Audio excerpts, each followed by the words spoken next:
Welcome to The Functional Edge. I'm Dr. Julia Ward, and this is where science meets real-world strategies for living healthier, sharper, and stronger. From uncovering hidden environmental toxins to unlocking peak performance and mental clarity, we cover it all. Ready to take control of your health and thrive? Let's dive in. Welcome back. I hope you had a chance to go through your kitchen cabinets and drawers last week and maybe even find some creative new homes for the plastic items that you're starting to phase out. For instance, we're now using some of our old plastic containers to store paints and art supplies for craft projects.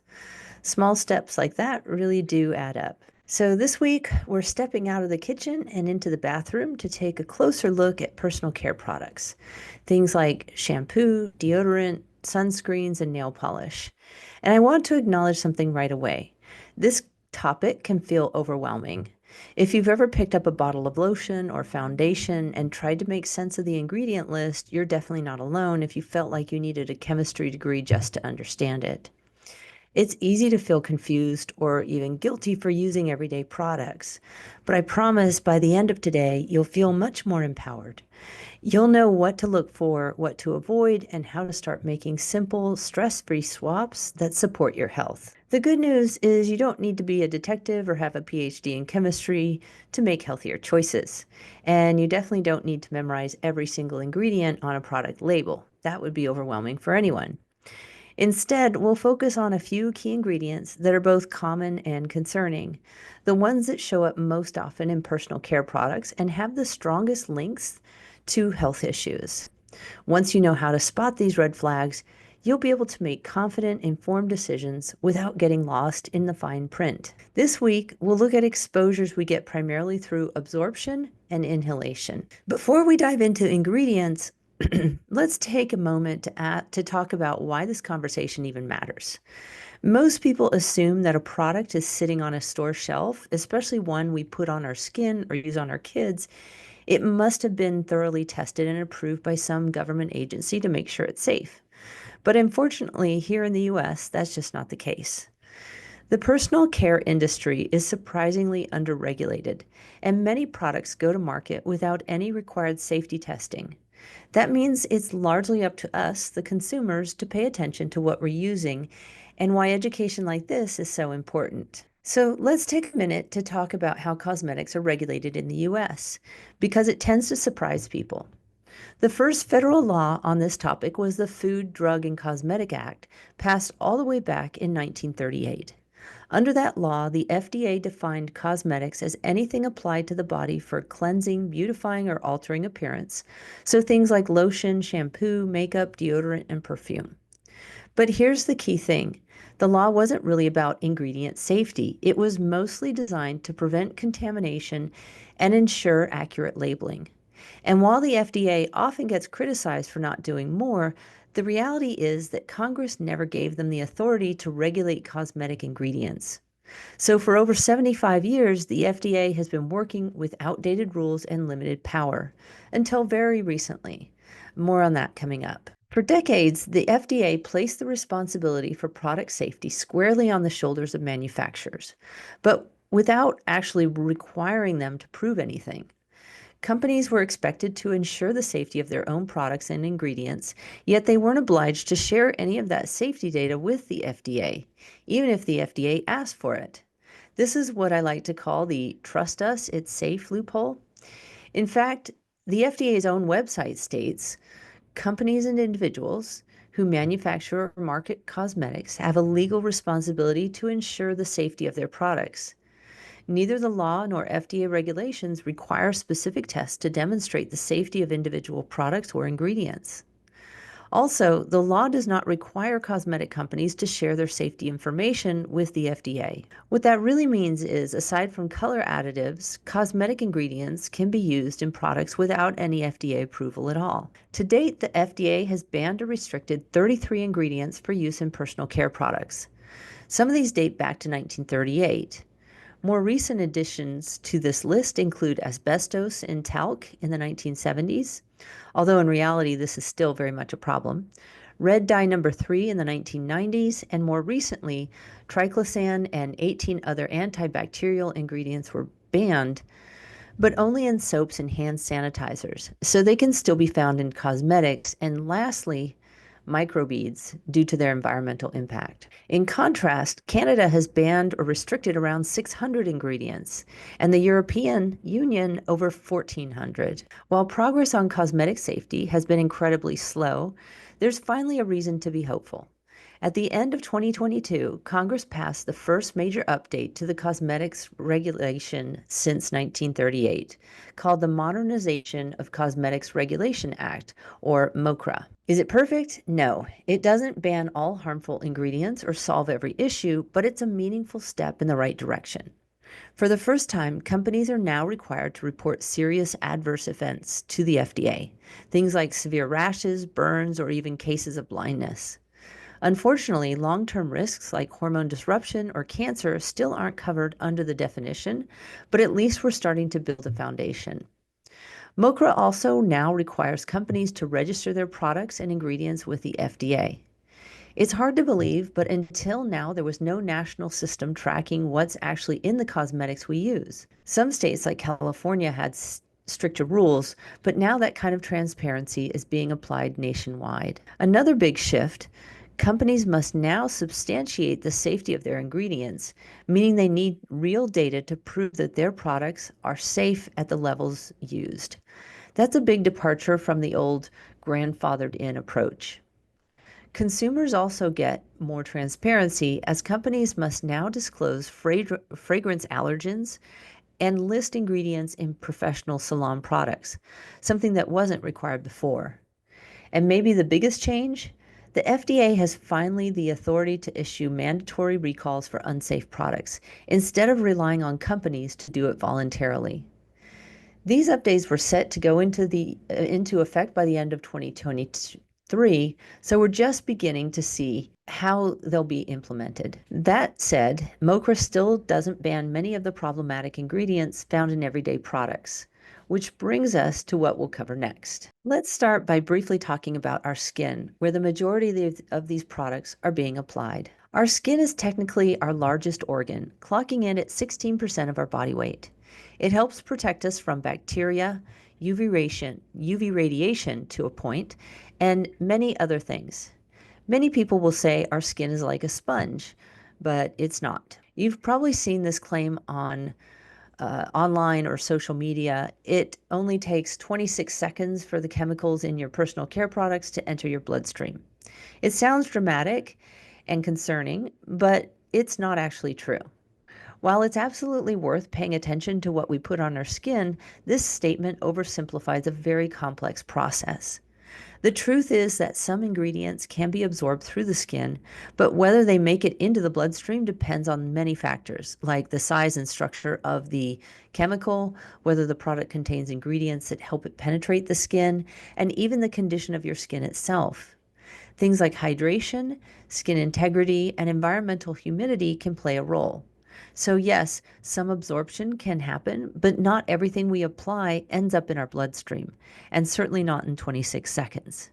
It's important to be aware, but also to be guided by accurate information rather than fear-based messaging. Let's get into some specifics about personal care products. Let's take a step back and look at the big picture when it comes to personal care product use.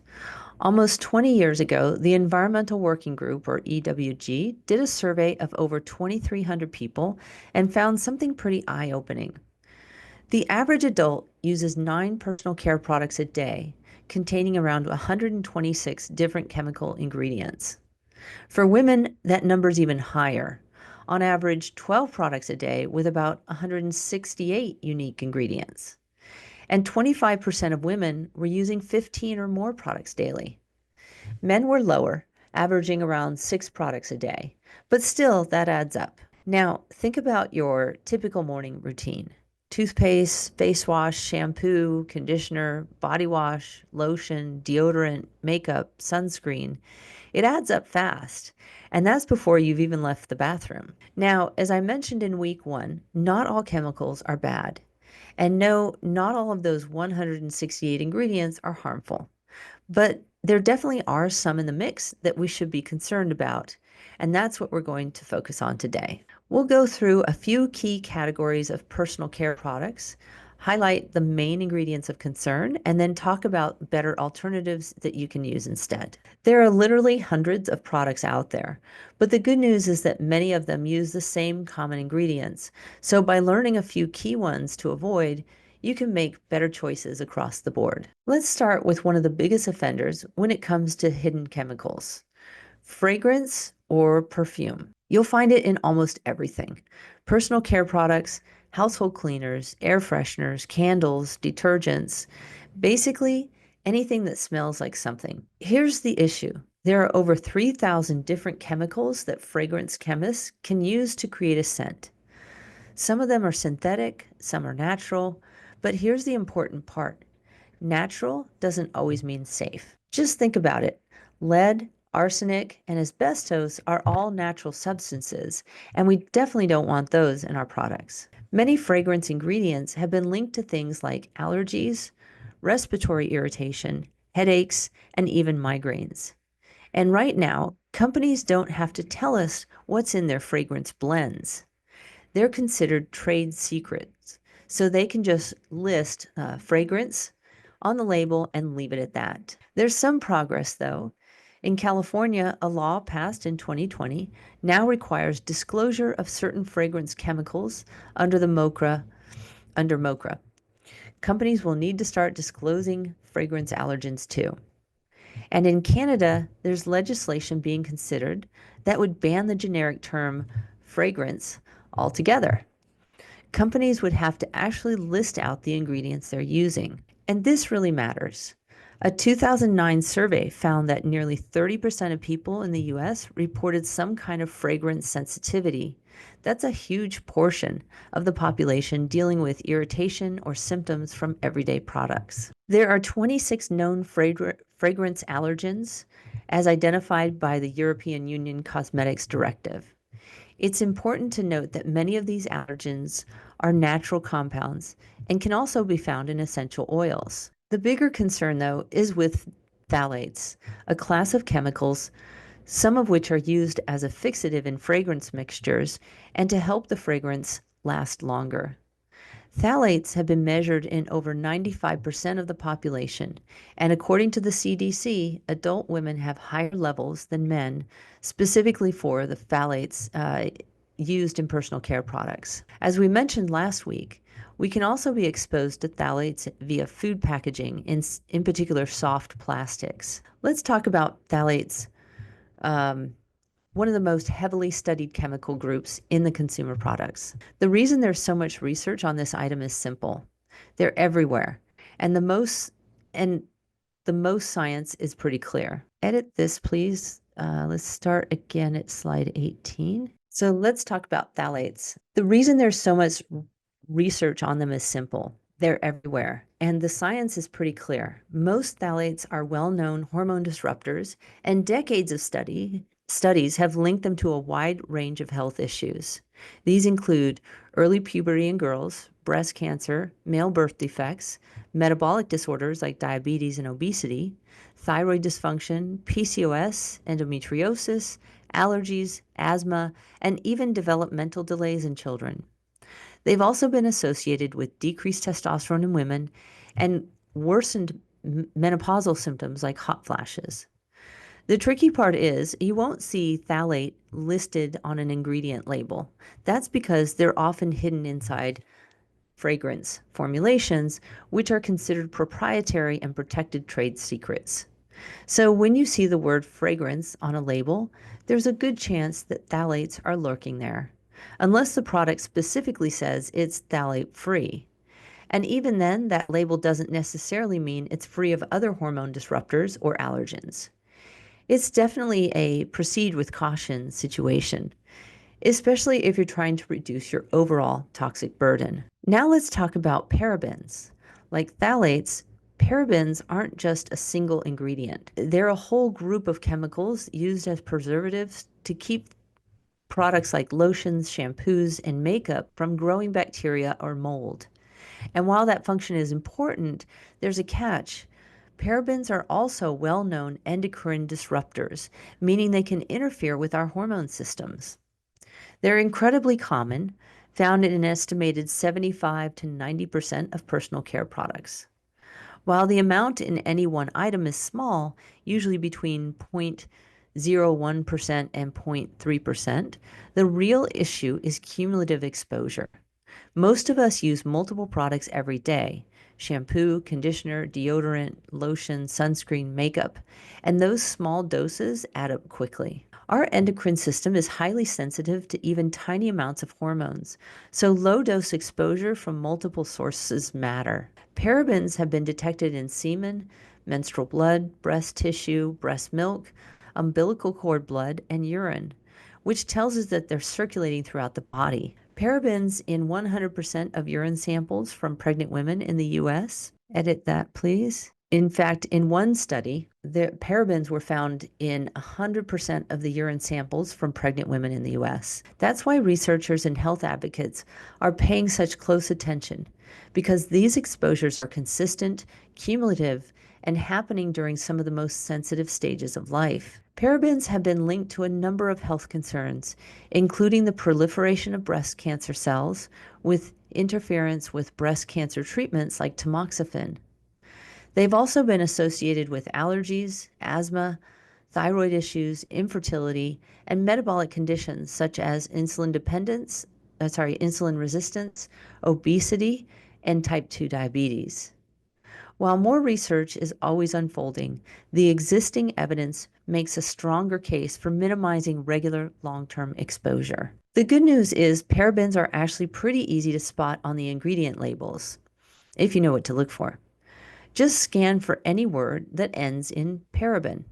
That's it. That's your red flag.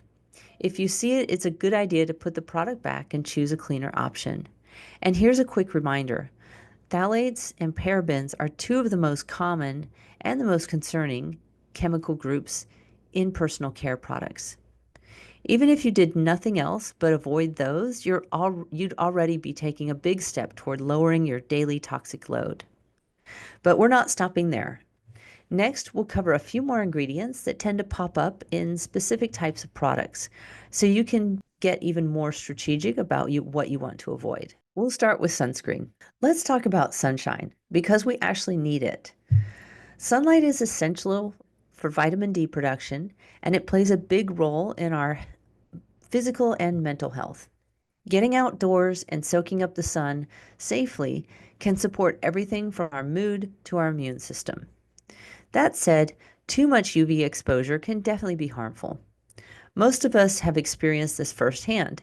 Sunburn is literally skin damage. And we know that UV radiation is the #1 modifiable risk factor for developing skin cancer. So how do we protect ourselves? The first line of defense should always be protective clothing, hats, and seeking shade when needed. But a sunscreen can also be a helpful tool to lower your risk, especially when you're out for long periods of time. In recent years, though, sunscreen ingredients themselves have come under the microscope. Some have raised concerns about hormone disruption, absorption into the bloodstream, and environmental impacts, especially on coral reefs and marine life. So let's take a closer look at some of the specific ingredients we want to watch out for, and talk about safer sunscreen options that you can feel good about using. Let's start with oxybenzone, one of the most commonly used ingredients in chemical sunscreens. It's popular because it effectively absorbs both UVA and UVB rays, giving that broad spectrum protection we look for. UVB rays are what cause sunburn, while UVA rays penetrate deeper and are linked to aging of the skin and skin cancer. But here's the concern. About 2/3 of US sunscreens contain oxybenzone, and research shows it's easily absorbed through the skin, even after just one application. It doesn't stay on the surface, it gets into the bloodstream.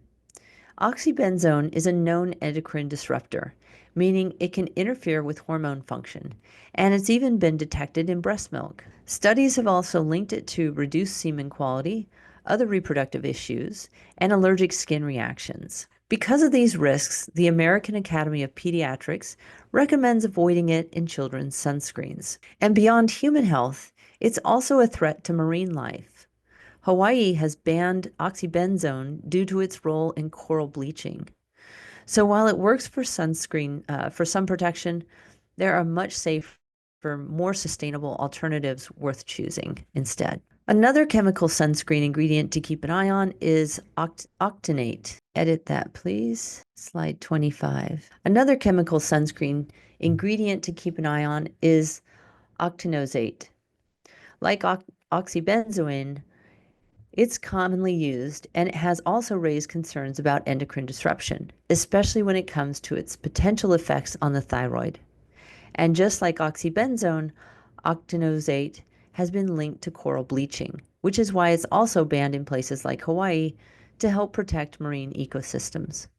So again, while these ingredients are effective at blocking UV rays, they come with trade-offs, both for our health and the environment. And there are cleaner, safer alternatives we'll talk about shortly. Let's take a quick look at two more chemical sunscreen ingredients that are raising concerns: avobenzone and octocrylene. These are commonly found in the sunscreens and SPF labeled products like moisturizers and makeup. The issue is that both have been shown to interfere with metabolism and are classified as obesogenic chemicals, meaning they contribute to weight gain and metabolic dysfunction. Not exactly what you want for something that you apply daily. What's more, avobenzone is actually unstable in sunlight and can lose up to 90% of its effectiveness with an hour of sun exposure. To make it more stable, it's often paired with octocrylene, which adds to the overall chemical load.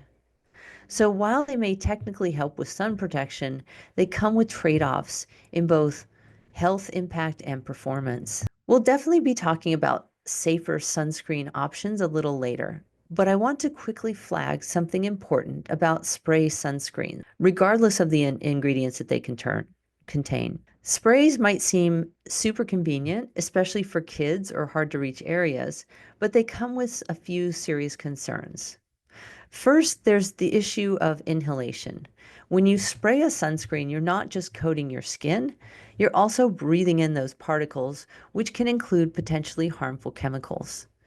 That's especially concerning for children or anyone with asthma or other respiratory issues. Second, spray sunscreens often don't provide even coverage, so you're more likely to miss spots or get less protection overall, which kind of defeats the purpose. And finally, many aerosol products have been found to be contaminated with benzene, a known carcinogen.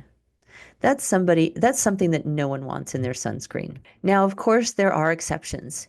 If someone has a mobility challenges or a condition that makes applying lotion difficult, spray sunscreens might be the most practical choice.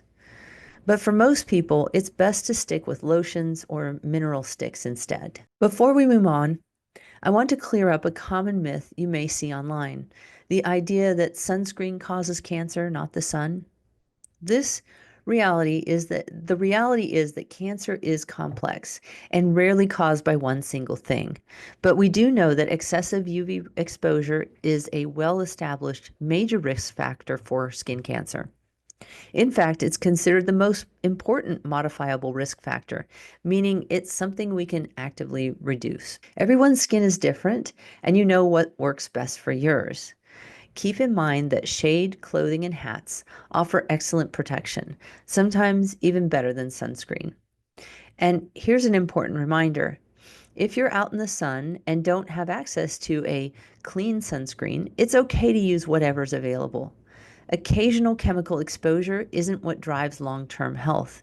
It's your daily habits that matter most. The goal isn't perfection. It's making smart, balanced choices in a world that will never be completely toxin-free. All right, next up is nail polish. And before you get mad, don't worry, I'm not here to take away your manicures. I totally get it. For a lot of people, getting your nails done is a form of self-care, maybe even non-negotiable. And that's okay. Just remember, the goal here isn't to create fear or guilt, it's to inform and empower you. Once you know what's in your products, you can make more intentional choices about where you want to reduce exposure. So let's talk about what might be lurking in your favorite polishes and what to look for if you want to make a cleaner switch without giving up your favorite ritual. Millions of people regularly get both manicures and pedicures, and they are, along with dyeing your hair, one of the practices people tend to resist moving away from. Over the years, there are a few chemicals in nail polishes that have been used less and less due to consumer awareness and demand. Let's take a look at those first. Let's take a closer look at what's in nail polish and why it matters. For years, most formulas included what's called the toxic trio: formaldehyde, toluene, and dibutyl phthalate. Formaldehyde is a known carcinogen linked to leukemia and brain cancer, especially with long-term exposure, something nail salon workers face daily. Toluene can cause dizziness, headaches, and respiratory irritation, and it's also been tied to reproductive and heart health issues. Dibutyl phthalate is an endocrine disruptor and a reproductive toxicant that's banned in the EU, but still used in some products here. The good news is that many brands have removed these ingredients, and you might see labels like 3 free or 5 free as a result. But once companies started marketing 7 free or 13 free formulas, things got murky. Some began including ingredients that were never used in nail polish just to seem safer. So while the industry is moving in the right direction, those labels can be misleading. It's still important to look beyond the marketing and stay informed. A few other ingredients of concern to be on the lookout for include these. The challenge with reading ingredients on nail polish is that the print is microscopic, so it's often easier to look on a company's website. I wish I could say that acrylic and gel nails were a safer alternative, but unfortunately they come with their own set of concerns. The ingredients used in both are often just as toxic as those in the traditional nail polish, sometimes even more so. Plus, when acrylic nails are filed or drilled, they release fine plastic particles in the form of dust that can be inhaled, which poses an added risk, especially for nail techs who are exposed to it regularly. Then there's the issue of the UV light used to cure the gel polish. These devices are essentially mini tanning beds for your hands. While the UV exposure is lower than a tanning bed, consistent use has been linked to an increased risk of skin cancer, particularly on the tops of the hands. Some salons now use LED dryers, which emit less UV radiation, and that's a step in the right direction. If you're getting your nails gel, if you're getting gels often, wearing fingerless gloves during your manicure is another simple way to protect your skin. At the end of the day, it's all about being aware of the risks and making small, thoughtful choices to reduce exposure where you can. The issue with nail polish, like most other personal care products, matter more if you use it frequently. If you get your nails done a few times a year, I wouldn't sweat this too much. All right, last but definitely not least, let's talk about hair dye. Now, I know this one can hit close to home. For many of us, our hair is a big part of our identity, and how we wear it can really impact how we feel about ourselves. So, this is one of those topics that can feel a little sensitive, and that's totally okay. Just like everything else we've talked about today, this isn't about guilt or telling you what you should or shouldn't do. It's about helping you understand what's in the products that you're using so you can be informed, so you can make informed choices, especially if you're using them regularly or if you're already working to reduce your overall toxic load. So let's take a look at what's actually in hair dye, what the concerns are, and some safer alternatives that might work for you without having to sacrifice how you want to show up in the world. It's no surprise that around 75% of women in the US color their hair. It's such a normal part of beauty and self-care routines. But it's worth looking at what's actually in hair dye because the chemicals used can be absorbed through the skin and inhaled during application. Like many other products we've discussed, the risk is much higher for salon professionals who are exposed to these ingredients all day, every day. But one key difference with hair dye is that many of the chemicals involved aren't just linked to long-term health issues, they can also cause immediate, sometimes severe reaction. Ingredients like PPD, resorcinol, and toluene 2,5-diamine are some of the most common culprits. These compounds can trigger anything from skin irritation and rashes to serious allergic responses.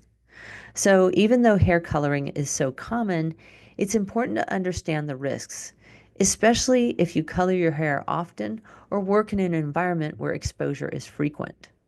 We'll talk about safer options shortly, but awareness is the first step. I know this part might be a little unsettling, but it's important to talk about. If you've ever searched for images of allergic reaction to hair dye, you've probably seen some pretty intense and upsetting photos. Things like severe swelling, blistering, and burns. These aren't just rare horror stories, they're real consequences that can happen when the body reacts to certain chemicals in the hair dye. That's why dye boxes always include a warning to do a patch test at least 24 hours before use. And I get it, it's easy to dismiss, especially if you've dyed your hair many times without a problem. But many of these ingredients are what we call sensitizers, meaning your body can build up a reaction over time. You may be totally fine for years and then suddenly have a serious reaction out of the blue. It's also worth noting that darker hair dyes usually contain more of these problematic chemicals, which mean a higher risk of reaction. Lightening or highlighting isn't risk free, but it does tend to be less reactive in this way. So, again, it's not about fear, it's about being informed. If you choose to color your hair, that simple patch test can really make a difference, especially as your body's tolerance can change over time. Let's talk about another super popular hair treatment, hair straightening, often known as a Brazilian blowout or a keratin treatment. These treatments can make hair smoother and straighter for several months, which sounds great on the surface, but there's a catch. The main chemical used to create that sleek, long lasting effect is formaldehyde, a known carcinogen.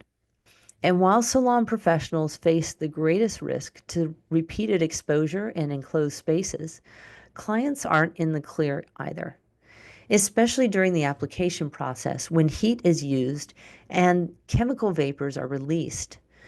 To make things more confusing, many salons now advertise formaldehyde free treatments. But this can be misleading. Instead of using formaldehyde directly, they often use a chemical called formalin, which releases formaldehyde gas when heated.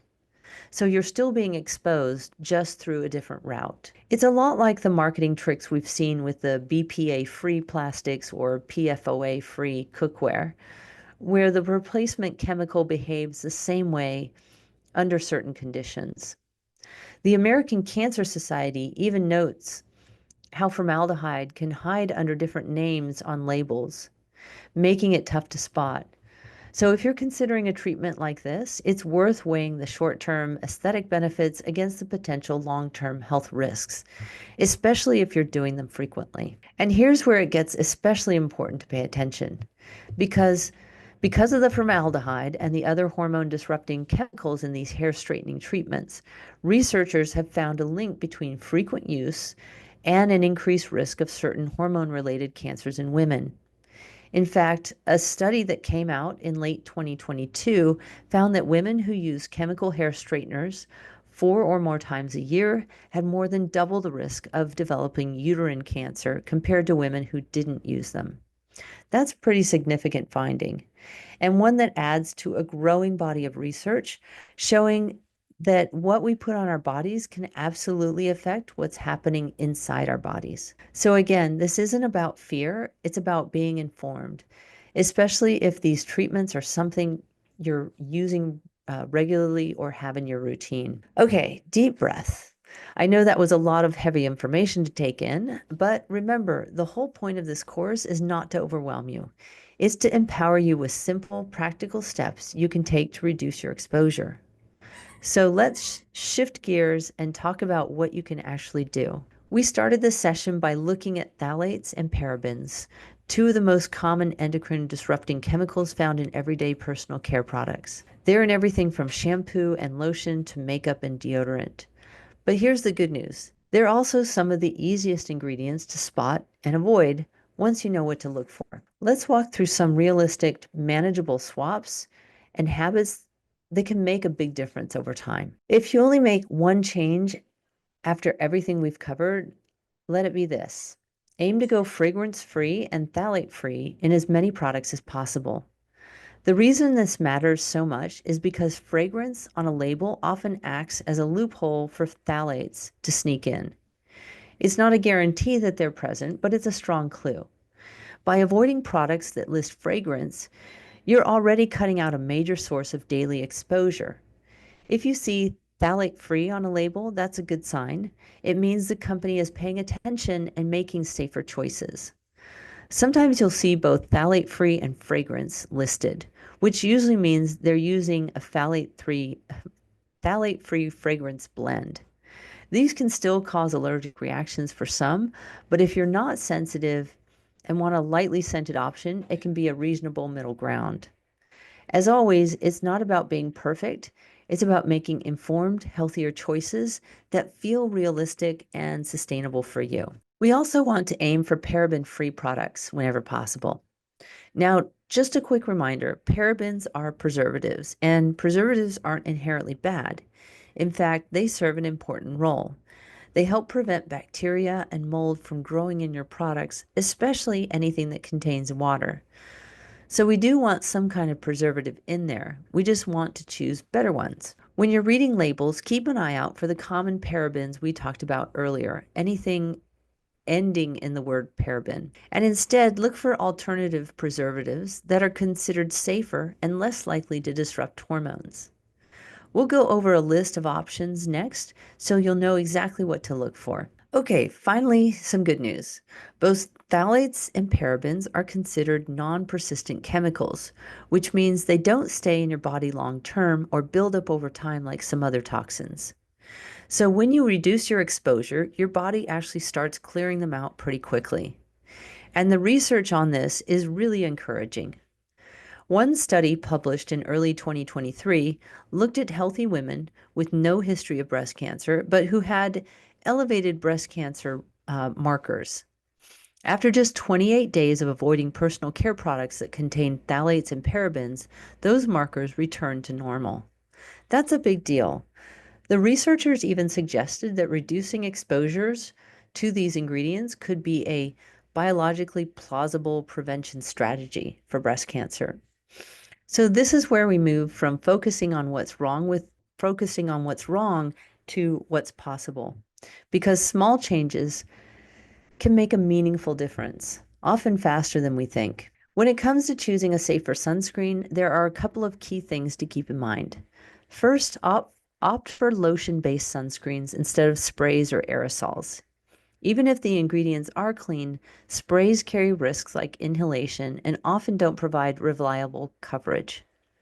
Second, and this one's really important, take a look for sunscreens that use zinc oxide as the active ingredient. Zinc oxide is a physical or a mineral blocker that offers broad spectrum protection without the hormone disrupting concerns linked to many chemical sunscreens. Now, I know you might be thinking, isn't that the stuff that made me look like a lifeguard from the 90s? Fair question, but the good news is formulations have come a long way.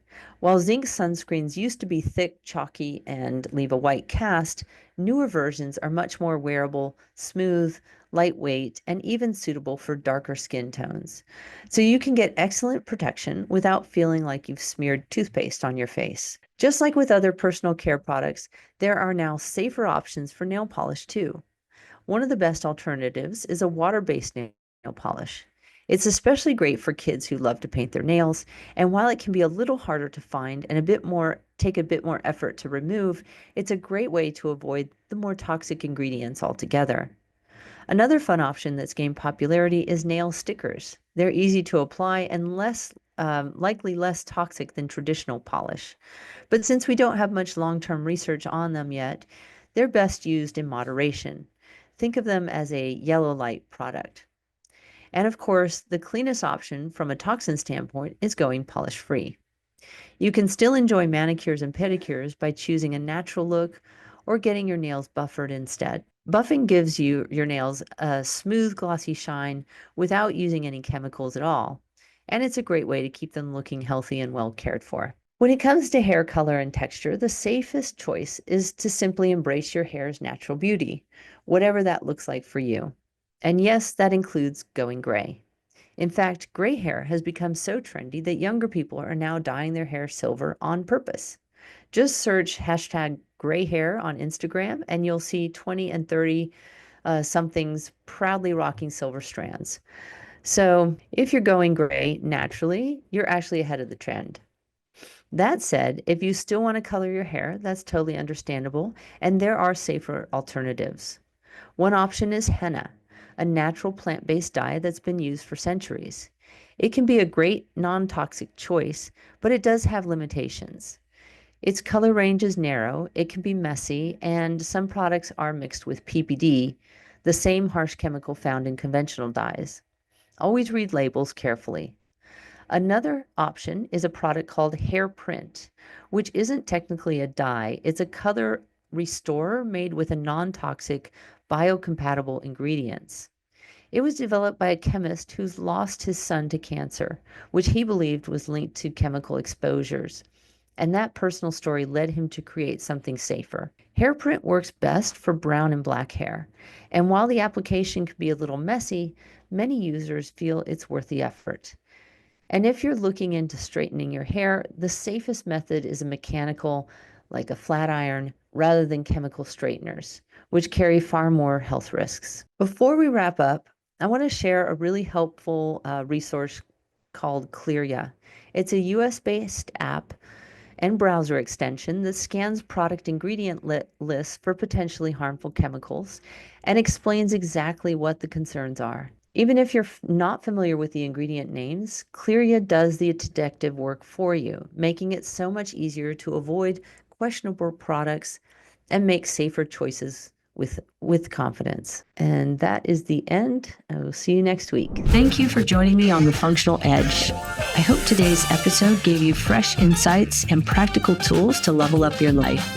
If you found value in what you heard, don't forget to hit subscribe, share the podcast with someone who needs it, and leave a review. It's the best way to support our mission of bringing powerful health solutions to more people. For more resources, updates, and behind-the-scenes content, visit drjuliaward.com. Until next time, stay strong, stay healthy, and keep living on the functional edge.